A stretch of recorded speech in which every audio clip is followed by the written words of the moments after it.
পুজো পুজো কাটলো, তুই আমার সঙ্গে এবারে তো অনেকটা ঘুরেছিস। অন্যবার দু একদিন বেরোত, আজকে এবারে অনেকটা ঘোরা হয়েছে। সল্টলেক থেকে বেহালা, রাজারহাট নিউ টাউন থেকে বালিগঞ্জ, বাঘাযতীন বা সিনেমা দেখতেও গেলি, ঠিক আছে। কলকাতার দুর্গাপুজো তোর কি মনে হলো, কি দেখলি? অশোকনগর তোর বাড়ি, সেখানে জগদ্ধাত্রী পুজো বিখ্যাত, দুর্গাপুজো মোটামুটি হয়। কলকাতায় দুর্গাপুজো সারা রাত ঘুরে কি মনে হলো? দারুণ লেগেছে। এরপর দিন এত আলোকসজ্জা, এত সুন্দর সুন্দর শিল্প, মানে এত বাঁশ দিয়ে যে এত সুন্দর সুন্দর বিল্ডিং তৈরি করা, বাঁশ খুঁটে খুঁটে খুঁটে খুঁটে এত সুন্দর নকশা তৈরি করা, খুব দারুণ লাগলো। তারপরে চারিপাশে কত দোকানগুলো।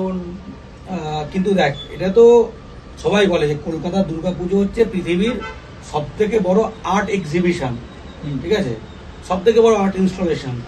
ওটা পৃথিবীর কাছে এখন যে ইউনেস্কো ইনটেনজিবল কালচারাল হেরিটেজে তকমা দিয়েছে এই কারণে। তো তুই যখন সল্টলেকে এফডি ব্লকের পুজোয় গেলি, চারপাশে কি দেখলি? কিছু সময়ের জন্য মনে হয়েছিল যেন আমি মানে দুর্গা পুজো কম অন্য পুজোতে এসেছি। কাদের পুজোতে? ধরা যায় উত্তরপ্রদেশ, বিহার, এরকম একটা অনুভূতি হচ্ছিল। চারিপাশে মানে বাংলা কম শুনতে পাওয়া। কোন ভাষা শুনছিলি? হিন্দি, উর্দু। এফডি ব্লক মানে সল্টলেকে যখন আমরা একসঙ্গে গেছিলাম, আমি দুদিন গেছিলাম, অন্য কারণে আরেকদিন গেছিলাম, দেখলাম যে এলাকার বাঙালি কিছু আছে, বাঙালিও ঠাকুর দেখছে, একদমই ঠাকুর দেখছে না এরকম নয়, কিন্তু চারিপাশে হিন্দি আওয়াজ। বাঙালিরা অনেকে চুপচাপ যাচ্ছে, বেশিরভাগ ওদের ক্যাওড়ামি, চেঁচামি, হিন্দিতে বেশিরভাগ হিন্দিতে কথা বলা, চারপাশে মানে একটা কোথা থেকে চলে এসছে, কোনো কালচার নেই। পরের দিন আইবি ব্লকে যখন পুজোতে গেলাম, সেখানেও দেখি চারপাশে প্রচুর একদম বাইরের লোকজন গিজগিজ করছে, সভ্যতা ঠিক নেই, ট্রেন বাসের মতন করছিল। মানে যে এটা ভালো পুজো দেখতে এসেছে, চুপচাপ দেখবে, আনন্দ করবে, এরকম না, এটা কেওড়ামি। এটা তো সল্টলেক যে বাইরের লোকে ভরে গেছে, সল্টলেক রাজস্থানের রাজধানী, সল্টলেক হচ্ছে এখন রাজস্থানের রাজধানী, ঠিক আছে। তুই বেহালা তো দক্ষিণ কলকাতা, একদম দক্ষিণ কলকাতা এন্ডে, বেহালায় ফ্রেন্ডস ক্লাবের পুজোর বাইরে কাদের স্টল দেখলি? মানে ওখানে আমি ভাবছিলাম ফুচকা খাবো, দুর্গা পুজো বাঙালির উৎসব, বাংলার উৎসব, আর টাকা বাঙালির পকেটে দিয়ে খাবো। একটা দোকান খুঁজে পাইনি আমি। সব ওই কি একটা ভোজপুরি সুপারস্টারের ছবি লাগানো, পুরো বই, খেসারির ডাল যাদব নাই, খেসারির ডাল যাদব, এরকম ধরনের। আর সে আসছিল না যে ওখান থেকে কিছু খাই, সব ভর্তি। এবার অন্যান্য জায়গাতেও তাই একই অবস্থা। ধন্যবাদ দিদি। অন্যান্য জায়গা তো তাই একই অবস্থা। তোর এই যে বেহালা নতুন দল, বেহালা বরিশা ক্লাবের বাইরে একটা ফুচকাওয়ালা দেখলাম, একদম প্যান্ডেলের মুখে, সেটা বাইরের লোক, তাকে বাঙালি নাকি জিজ্ঞাসা করা হয়েছে, সে ক্ষুব্ধ হয়ে গেল, বলে ভাগ ভাগ ভাগ, এমন বাজে ব্যবহার। ফ্রেন্ডস ক্লাব নতুন দলের সামনে ভেলপুরি ফুচকা, যতজন ফুচকা মানে কমপ্লেক্স টাইপের বসেছে, মানে ফুড কোর্ট টাইপের, 10-15টা ফুচকা একসঙ্গে, একটা লোক কন্ট্রাক্ট নিয়েছে, একই রকমের গাড়ি, একই রকমের ছবি দেওয়া, সব এসেছে। এটা গেল বেহালার গল্প। যোধপুর পার্কের 95 পল্লীতে এবার বাঙালিয়ানা থিম করেছে, ঠিক আছে।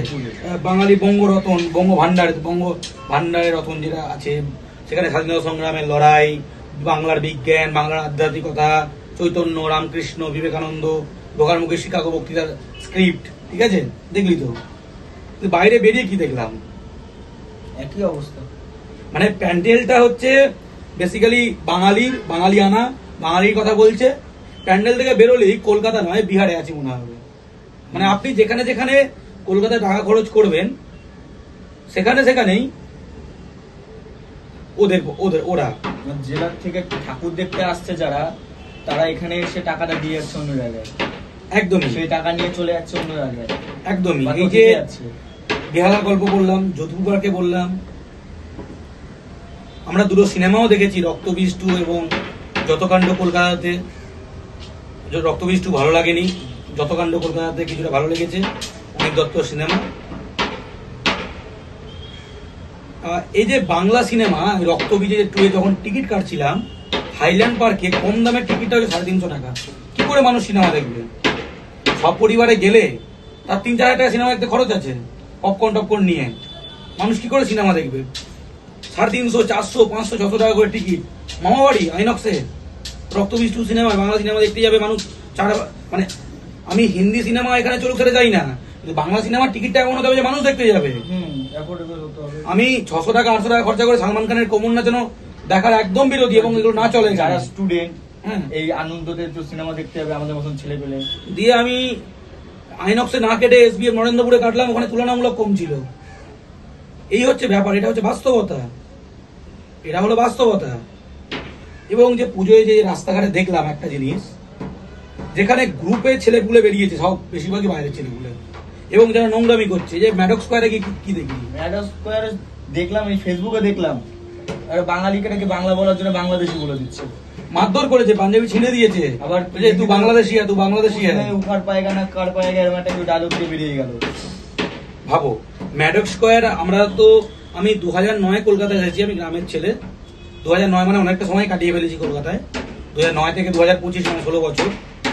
কিন্তু আমি ম্যাডক স্কোয়ারে, জায়গাটা তো বাঙালি এলাকা নয়, এই ম্যাডক স্কোয়ার বাঙালির গর্ব, বাঙালির আবেগ, এই সেই শুনেছি।